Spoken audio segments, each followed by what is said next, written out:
Hello students next अपना topic है transportation problem. हमने असाइनमेंट प्रॉब्लम को सोल्व कर लिया था। असाइनमेंट प्रॉब्लम के बाद नेक्स्ट टॉपिक आता है आपका इसमें ट्रांसपोर्टेशन प्रॉब्लम। दोनों यूनिट अपने दोनों पार्ट्स अपने अपने अलग अलग पार्ट हो गए एक यूनिट के। असाइनमेंट प्रॉब्लम पूरा एक अपने आप में टॉपिक था, ये अब अलग से एक टॉपिक चलेगा ट्रांसपोर्टेशन प्रॉब्लम। बहुत ईजी टॉपिक है। ट्रांसपोर्टेशन प्रॉब्लम क्या है, देखो नाम से ही क्लियर हो रहा है, ट्रांसपोर्ट से रिलेटेड कुछ प्रॉब्लम्स हैं। कैसे, जैसे इसमें क्या दे रखा होगा आपके पास दे रखा होगा एक सोर्स का मतलब होता है आपके पास एक ओरिजिन दिया होगा जहाँ पे कोई मटेरियल तैयार होता है। मान लिया कुछ फैक्ट्रीज दे रखी हैं जो मटेरियल को तैयार करती हैं, और उस मटेरियल को हमें अलग अलग डेस्टिनेशन पे पहुंचाना है, अलग अलग वेयर हाउसेज पे पहुंचाना है। तो अलग अलग वेयर हाउसेज पे पहुंचाएंगे तो हर वेयर हाउसेज पे पहुंचाने का जो ट्रांसपोर्टेशन चार्ज होगा वो कॉस्ट हमारे पास दी हुई होगी। तो हमें अब इस ट्रांसपोर्टेशन प्रॉब्लम को सोल्व करना है किस तरीके से कि जो आपकी कॉस्ट आएगी, मतलब जितनी आपकी डिमांड है उतनी हम सप्लाई करें, और जो आपकी कॉस्ट आएगी वो क्या आए, मिनिमम आए। तो उस तरीके से सोल्व करने की प्रॉब्लम को क्या कहेंगे हम, ट्रांसपोर्टेशन प्रॉब्लम। मान लिया यहाँ पे आपके पास दिया हुआ है ओरिजिन, ओरिजिन बोल सकते हो इसको आप, सोर्स बोल सकते हो।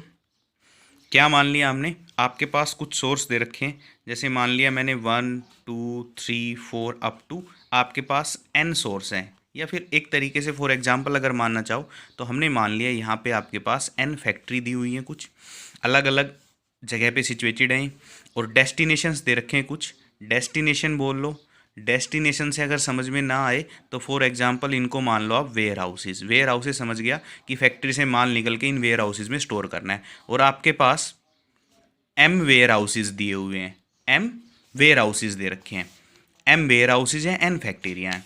अब क्या करेगा ये, आपके पास जो गिवन होगा, अब ये जो भी स्क्वायर बने हुए हैं इनको बोलेंगे हम क्या, ये भी सेल दे रखे हैं। तो जो फर्स्ट है आपके पास पहले वेयर हाउस में पहुंचाने के लिए एक फैक्ट्री, जो फर्स्ट फैक्ट्री है, इससे कोई आपने मटेरियल उठाया, उस मटेरियल को आपको फर्स्ट वेयर हाउस में पहुंचाने की कॉस्ट दे रखी होगी। इसको मान लेते हैं हम कितना, C11। इसी तरीके से यहाँ पे C12, C13, और इसकी कॉस्ट मान लेते हैं हम कितना, C1M। मैट्रिक्स के तरीके से, जैसे पहली row second, first row first column, first row second column, इस तरीके से इसको मान लेते हैं हम C21, इसकी कॉस्ट C22, इसकी C23 एंड सोन इसी तरह चलेगा। इसकी मान लिया हमने C2M। इसी तरह से जब हम nth पे आएंगे तो यहाँ पे मान लिया हमने CN1, CN2 and Son CMN।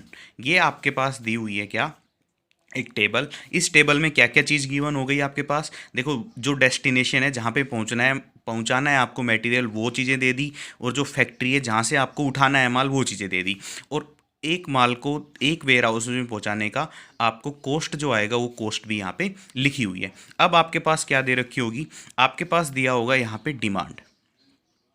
Demand बोल सकते हो कि डिमांड का मतलब हो गया कि आपको ये चीज़ों की डिमांड है, कि रिक्वायरमेंट बोल सकते हो एक तरीके से। क्या रिक्वायरमेंट, भाई देखो वेयर हाउसेज में आपको ये थोड़ी ना है कि एक फैक्ट्री से तो पता नहीं 100 चीज़ें निकलती और आपको चाहिए सिर्फ 20 चीज़ें। तो ये तो है नहीं कि वो 100 की 100 चीज़ लेके सप्लाई कर देगा।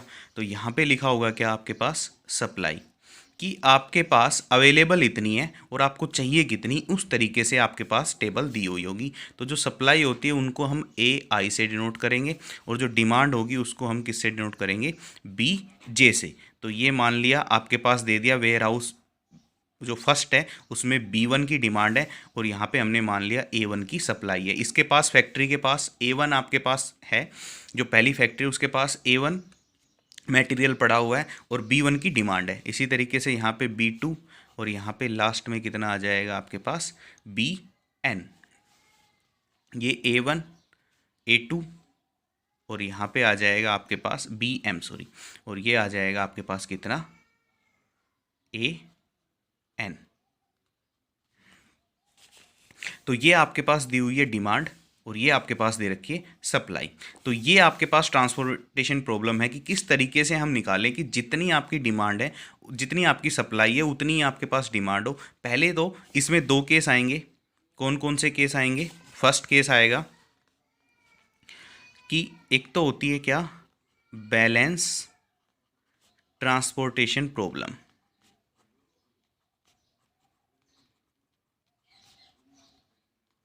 बैलेंस ट्रांसपोर्टेशन प्रॉब्लम, एक होगी अनबैलेंस ट्रांसपोर्टेशन प्रॉब्लम। देखो दिक्कत आने वाली है कहाँ पे हमें, कि हो सकता है कि आपने जो डिमांड की है उससे कम आपके पास सप्लाई हो सकता है कि या जो आपने डिमांड की उससे ज़्यादा आपके पास सप्लाई पड़ी हो सकता है कि आपकी डिमांड और सप्लाई बराबर हो। तो जब जब आपकी डिमांड और सप्लाई, टोटल डिमांड आपके पास ये है तो इसको लिख सकते हो आप समेशन ए आई, और टोटल डिमांड आपके पास ये है, टोटल सप्लाई आपके पास ये, इसको लिख सकते हो समेशन ए आई, और ये हो जाएगा summation b j, i equal to 1 to n, j equal to 1 to m। अगर ये दोनों बराबर आ जाती हैं, दोनों बराबर होगी तो ये क्या कहलाएगी, आपकी बैलेंस ट्रांसपोर्टेशन प्रॉब्लम। हम इनका जो आपके पास सप्लाई दी होगी, जो आपके पास डिमांड दी होगी, उन दोनों का सम करके हम क्या निकाल लेंगे, बैलेंस ट्रांसपोर्टेशन प्रॉब्लम। देखो सबसे पहले ट्रांसपोर्टेशन प्रॉब्लम में जब हम सॉल्यूशन निकालेंगे तो आपके पास डिमांड और सप्लाई बराबर होनी चाहिए। अगर बराबर नहीं है तो एक्स्ट्रा वेस्ट जाएगा, या फिर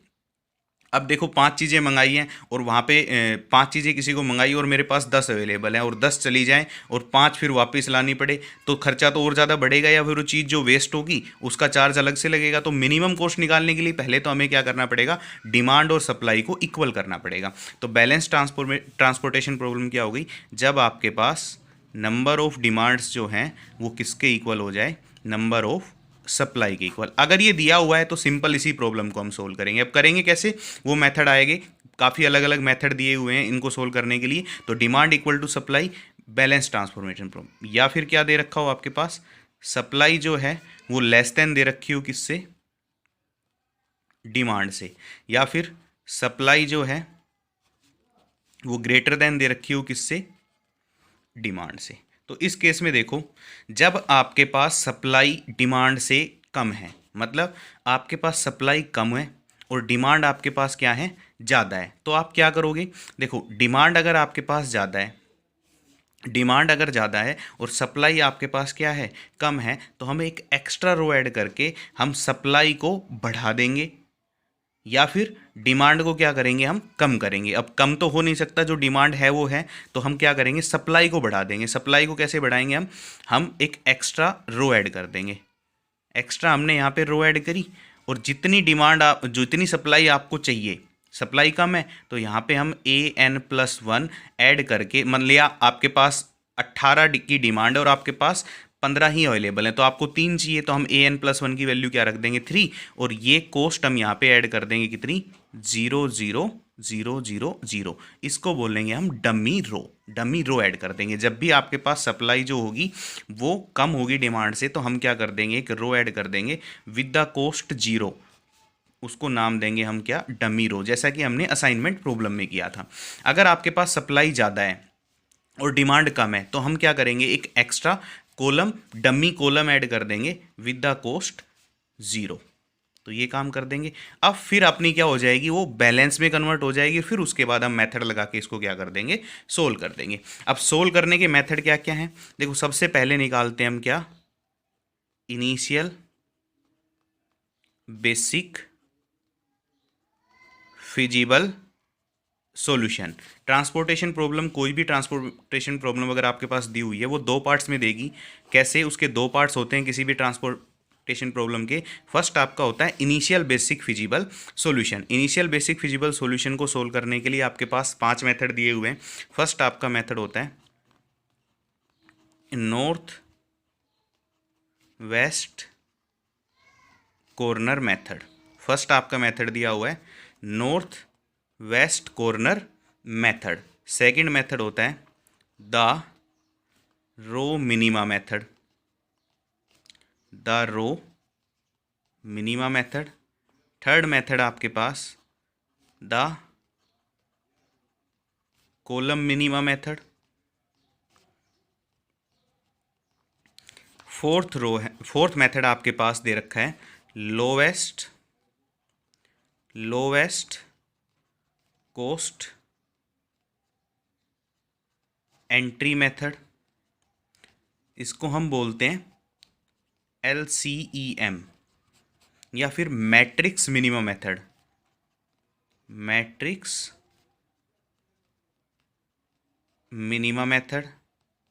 जो फिफ्थ मेथड है वो है आपका वोगल अप्रोक्सीमेशन मेथड।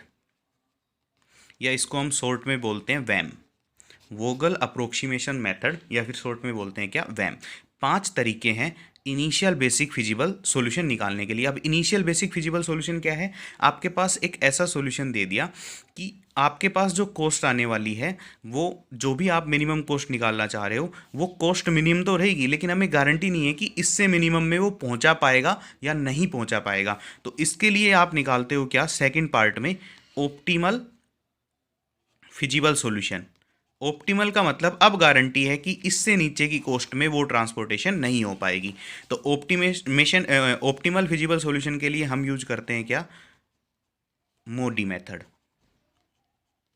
इसका फुल नेम हो गया मॉडिफाइड डिस्ट्रीब्यूशन मेथड। तो ये हम यूज करते हैं किसके लिए, ऑप्टिमल। तो फर्स्ट हम ऑप्टिमल को नहीं पढ़ेंगे, फर्स्ट हम पढ़ेंगे ये 5 मेथड। और इन 5 मेथड की मैं खास बात बता दूं कि ये जो 4 मेथड हैं ऊपर वाले, इनसे आपका ऑप्टिमल सॉल्यूशन, जो बेसिक फिजिबल सॉल्यूशन है, जो स्टार्टिंग में जो सॉल्यूशन आएगा वो चाहे कुछ भी आए, लेकिन जो वोगल से जब हम निकालेंगे तो इन 4 से सबसे कम कॉस्ट में किससे निकल के आएगा, वोगल अप्रोक्सीमेशन मेथड से। जो सबसे कम कॉस्ट आएगी ट्रांसपोर्टेशन की, वो निकल के आती है किससे, वोगल अप्रोक्सीमेशन मेथड से। सो ये मेथड वेरी वेरी इंपॉर्टेंट है। और जब भी हम ऑप्टिमल फिजिबल सॉल्यूशन की बात करेंगे तो हमेशा पहले क्या लगाएंगे हम, हमें पहले इनिशियल बेसिक फिजिबल सॉल्यूशन की जरूरत पड़ती है। तो इनिशियल बेसिक फिजिबल सॉल्यूशन को निकालने के लिए हम ऑप्टिमल सॉल्यूशन पे जब जाएंगे तो वोगल अप्रोक्सीमेशन मेथड का जरूर यूज करेंगे। तो ये इंपॉर्टेंट मेथड है। अगर सिंपल आपसे पूछेगा कि आपको सिर्फ बेसिक फिजिबल सॉल्यूशन निकालना है तो हम ये मेथड यूज करेंगे, 5 में से कोई भी यूज कर सकते हो आप। और फिर आपसे बोल दे कि आपको ऑप्टिमल फिजिबल सॉल्यूशन निकालना है तो फिर सिर्फ हम वोगल अप्रोक्सीमेशन पे जाएंगे, क्योंकि सबसे कम कॉस्ट इस पे आती है। इसके बाद हम चेक करेंगे कि क्या ये ऑप्टिमल है या नहीं है। तो उसके लिए हम क्या यूज करते हैं, मॉडिफाइड डिस्ट्रीब्यूशन मेथड यूज करते हैं। तो अब हम फर्स्ट पढ़ेंगे आज नॉर्थ वेस्ट कॉर्नर मेथड क्या है। Hello students. स्टूडेंट देखो, नॉर्थ वेस्ट कॉर्नर मेथड के अंदर सबसे पहले मैंने कहा था कोई भी ट्रांसपोर्टेशन प्रॉब्लम सोल्व करने के लिए आपके पास एक टेबल फॉर्म दी हुई होगी। उस टेबल फॉर्म में आपके पास कुछ डेस्टिनेशन दिए होंगे, कुछ आपके पास ओरिजिन दिए होंगे, कुछ आपके पास सोर्स दिए होंगे जहाँ से आपको मटेरियल उठाना है और जहाँ पे पहुँचाना है उसकी कॉस्ट दे रखी होगी हर सेल के अंदर। जैसे F1 फैक्ट्री को W1 पे पहुँचाने के लिए 19 रुपये की कॉस्ट आती है, रुपए में मान लो, चाहे किसी तरीके से दे रखी हो, ये कॉस्ट 19 आती है। इसी तरह W2 में पहुँचाएगा 30 कॉस्ट है। अलग अलग प्राइस इसके दिए हुए हैं, जो भी कॉस्ट आती है वो दिए हुए हैं। अब देखो, ये कह रहा है कि फैक्ट्री F1 के पास, यहाँ पे आपके पास क्या दिया होगा, कैपेसिटी या सप्लाई। देखो 7 की सप्लाई है, वो 7 चीज़ें सप्लाई कर सकती है। जो भी F1 में मटेरियल बनाओ 7 मटेरियल सप्लाई करता है, लेकिन W1 को सिर्फ रिक्वायरमेंट किसकी है, 5 की है। W1 को रिक्वायरमेंट किसकी है, 5 की है। तो सारी रिक्वायरमेंट अलग अलग से दे रखी है और सारी कैपेसिटी आपके पास दी हुई है। जो जो फैक्ट्री सप्लाई करता है वो सारी चीज़ें दी हुई है। अब सबसे पहले हमें देखना है कि ये बैलेंस है या अनबैलेंस ट्रांसपोर्टेशन प्रॉब्लम है। अब बैलेंस देखने के लिए, अनबैलेंस देखने के लिए आप क्या करते हो, बैलेंस ट्रांसपोर्टेशन प्रॉब्लम में number of supply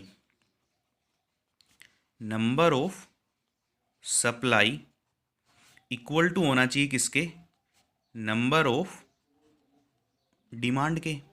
number of supply कितने की है, देखो 9 और 7, आपके पास कितने हो गए, 9 और 7 16 और आपके पास कितना आ गया 18, 16 और 18 हो गया आपके पास 34। तो नंबर ऑफ सप्लाई आपके पास 34 की है। और यहाँ पे देखेंगे 8 और 5 13, 13 और 17 20, 20 और 14 कितने हो गए 34, दोनों बराबर है। तो आप बोलोगे ये क्या है, बैलेंस ट्रांसपोर्टेशन प्रॉब्लम दी हुई है। अब अपना काम क्या है, हम पहले एक अलग से क्या बनाएंगे, टेबल बनाएंगे। एज इट इज़ टेबल बना लेते हैं एक अलग से, क्योंकि वो तो क्वेश्चन की थी इसलिए मैं अलग से टेबल बना के उसमें सोल्व कर रहा हूँ। ये हमने टेबल बना ली एक, हमने वो same table as it is बना ली। अब देखो नॉर्थ वेस्ट कॉर्नर मेथड, इसका मतलब क्या हुआ, नाम में छुपा हुआ है सब कुछ। ये आपके पास नॉर्थ है, ये आपके पास वेस्ट है। तो इस कॉर्नर से हमें स्टार्ट करना है। मतलब टेबल का जो फर्स्ट सेल है वहाँ से हम शुरू करेंगे क्वेश्चन को। और वहाँ पे शुरू करने के लिए पहला तरीका क्या है, नॉर्थ वेस्ट को करने के लिए सबसे पहला तरीका है कि आप देखोगे कि फर्स्ट कॉलम के अंदर कितनी कैपेसिटी दी हुई है और कितनी रिक्वायरमेंट W1 के अंदर आपको ज़रूरत है। तो जो मिनिमम होगा वो हम यहाँ पे एलोकेट कर देंगे, और बाकी जहाँ पे आपके पास जीरो बन जाए, अगर यहाँ पे जीरो बना तो उस पूरे कॉलम को काट देंगे। अगर यहाँ पे सारी रिक्वायरमेंट आपके पास सारी कैपेसिटी पूरी हो गई है तो यहाँ पे हम क्या कर देंगे, इस रो को काट देंगे। जैसे फर्स्ट आपका देखो, फर्स्ट आपके पास दिया हुआ है नॉर्थ वेस्ट का मतलब नॉर्थ वेस्ट कॉर्नर से हमें शुरू करना है, तो पहला कॉलम यही है, पहला जो सेल है वो यही है। अब इस सेल में आपके पास 7 की कैपेसिटी है और 5 की रिक्वायरमेंट है। सिंपल भाषा में समझे तो जो मिनिमम है उसको यहाँ पे एलोकेट कर दो। तो हमने 5 को एलोकेट कर दिया, यहाँ पे लिखना है 5 को एज इट इज, 5 को यहाँ पे लिख दिया, मतलब वेयर हाउस के अंदर 5 चीज़ें भेज देंगे हम यहाँ से, हमें कोई दिक्कत नहीं है। 5 को काट दो, बच गई कितनी अब, 0। अब यहाँ पे 5 चली गई तो बच गई कितनी अब आपके पास, 2। आपके पास बची कितनी अब, 2। तो 2 बच गई अब आपके पास। अब देखो यहाँ पे तो हमारी वेयर हाउस W1 के अंदर सारी रिक्वायरमेंट पूरी हो गई, तो अब हमें यहाँ पे कोई एलोकेशन करनी नहीं, तो इसको भी काट देंगे और इसको भी हम क्या कर देंगे, कट कर देंगे। अब आ जाओ नेक्स्ट पे। नेक्स्ट पे आएंगे तो अब टेबल आपकी ये बची हुई है। अब नॉर्थ वेस्ट कॉर्नर फिर कहता है कि नॉर्थ वेस्ट से शुरू करना है, तो आप इस सेल से शुरू करोगे। तो इस सेल के अंदर आपको देखो कैपेसिटी 2 की है, लेकिन आपको रिक्वायरमेंट कितने की है, 8 की है। तो ये 2 तो F1 इसको दे देगा, तो 2 को एलोकेट कर देंगे। 2 को एलोकेट करते ही यहाँ पे कितना बच जाएगा आपके पास, 0, क्योंकि 8 और 2 में 2 मिनिमम है, तो यहाँ पे 2 एलोकेट करेंगे। तो बाकी अब यहाँ पे हम कुछ एलोकेट कर नहीं सकते, तो ये हो जाएंगे दोनों क्या, कैंसिल आउट। अब आ जाओ, देखो 2 यहाँ पे एलोकेट हो चुके, तो 2 एलोकेट हो चुके, तो अब आपके पास बचे कितने, 6 बच गए। अब आपको 6 की रिक्वायरमेंट है वेयर हाउस किसके अंदर, W2 के अंदर, तो 6 रिक्वायरमेंट है। और यहाँ पे अब देखो फिर से ये पूरा आपके पास ये दोनों कट चुके हैं, ये दोनों आपके पास एलोकेट हैं, ये लिखेंगे, बाकी सारे कट चुके हैं। तो अब शुरू करना है, अब आपकी टेबल सिर्फ इतनी बची है, तो शुरू करेंगे हम यहाँ से। अब यहाँ पे 30 से शुरू करेंगे। 30 के अंदर आपके पास देखो 6 की रिक्वायरमेंट है, 9, तो 6 चला जाएगा यहाँ पे, तो 6 को हम यहाँ पे क्या कर देंगे, एलोकेट कर देंगे। यहाँ से 6 घटेगा तो कितना बच गया, अब आपके पास 3 की कैपेसिटी और बची हुई है। अब देखो यहाँ पे 0 हो गया, 6 को जाते ही 6 को 0 हो गया, तो ये क्या चला जाएगा, कैंसिल आउट हो जाएगा। अब नेक्स्ट पे चलते हैं। नेक्स्ट अब फिर आपकी टेबल बची हुई है ये सिर्फ, अब इस टेबल में नॉर्थ वेस्ट कॉर्नर यही बचेगा। अब 40 से शुरू करेंगे, तो F2 के पास देखो कैपेसिटी आपके पास 3 की है, रिक्वायरमेंट आपके पास कितने की है, 7 की है, तो 3 पूरी करेगा वो पहले। 3 पूरी करते ही ये बच गया 0। 3 को यहाँ पे क्या कर दो, एलोकेट कर दो। यहाँ पे कुछ एलोकेट कर नहीं पाओगे तो ये कैंसिल आउट हो जाएगा, क्योंकि यहाँ पे 0 हो चुका है सब कुछ। अब यहाँ पे देखो 3 यहाँ पे चला गया था, 3 यहाँ पे जाते ही यहाँ पे बचा कितना, 4। अब देखो आपके पास सिर्फ ये वाला बचे हुए 2 कॉलम। अब आपके पास F3 के पास रिक्वायरमेंट है W3 वेयर हाउस के अंदर 4 की, लेकिन आपके पास कैपेसिटी है कितने की, 18 की, तो 4 ये दे देगा। 4 देते ही यहाँ पे कितना बच जाएगा, 14, लेकिन मिनिमम 4 है, तो यहाँ पे कितना एलोकेट हो जाएगा, 4। अब 4 एलोकेट होते ही कोई और तो कुछ है नहीं, सिर्फ यही बचा है, और 14 यहाँ पे क्या कर देगा, वो पूरी कर देगा। आपके पास डिमांड और सप्लाई पूरी हो गई, और हमने पूरा का पूरा कॉस्ट बनाते हुए इसको क्या कर दिया, सब जगह एलोकेट कर दिया। तो अब जो आपका सॉल्यूशन आएगा वो क्या आ गया, जो जहाँ जहाँ एलोकेशन है उनको हम क्रॉस मल्टीप्लाई करते हुए सम कर देंगे। तो कितना आ गया देखो, 19 इंटू 5 प्लस नेक्स्ट आया आपके पास 30 इंटू कितना, 2, प्लस नेक्स्ट आया आपके पास 30 इंटू कितना, 6, प्लस नेक्स्ट आया आपके पास 40 इंटू कितना, 3, प्लस नेक्स्ट आ गया आपके पास कितना, 17 इंटू 4, नेक्स्ट आ गया आपके पास कितना, 20 इंटू 14। तो ये आपके पास आ गई सारी क्या, कॉस्ट। जो मिनिमम कॉस्ट आई आपके पास, ये देखो इनिशियल है, इससे मिनिमम में भी हो सकता है, लेकिन वो आगे मेथड करेंगे तब सीखेंगे। नॉर्थ वेस्ट कॉर्नर में सिर्फ हमें नॉर्थ वेस्ट कॉर्नर को पकड़ते चलना है कि जहाँ जहाँ सबसे पहला काम क्या था आपके पास, सबसे पहला काम का था ये कि हमने नॉर्थ वेस्ट से सेल से शुरू करना है। सेल से शुरू करेंगे, अब देखेंगे जो मिनिमम है वो यहाँ पे एलोकेट कर देंगे। जहाँ 0 बन गया, अब वो रो की साइड 0 बना तो रो को काट देंगे, कॉलम की साइड 0 बना तो कॉलम को काट देंगे। फिर जो कट गया उससे नेक्स्ट वाले पे शुरू करना है, जहाँ बचा हुआ है वहाँ से शुरू करेंगे। फिर से नॉर्थ वेस्ट जो बच गई मैट्रिक्स उसमें, फिर से उसके बाद वही जो 0 हो जाए उसको काट देंगे, फिर दोबारा से शुरू करेंगे। इस तरीके से करते चलेंगे। तो ये आ गया आपके पास क्या, इसको मल्टीप्लाई कर लेंगे, मल्टीप्लाई करके सम कर देंगे, जो कोस्ट आएगी आपके पास क्या आ गई, वो कोस्ट आ गई। तो ऐसे हम करके करेंगे। तो ये कोस्ट आती है आपके पास मल्टीप्लाई करने के बाद 1015, ये आपका क्या आ गया, आंसर आ गया। तो सिर्फ इनिशियल बेसिक फिजिबल सॉल्यूशन है ये, ऑप्टिमल सॉल्यूशन नहीं है। ऑप्टिमल सॉल्यूशन निकालने के लिए हमें मोदी मेथड की जरूरत पड़ेगी। उससे पहले हमें 5 इनिशियल बेसिक फिजिबल सॉल्यूशन सीखने, जिनमें से हम एक सीख चुके हैं, कौन सा, नॉर्थ वेस्ट कॉर्नर मेथड। इसके बाद हम नेक्स्ट कल करेंगे।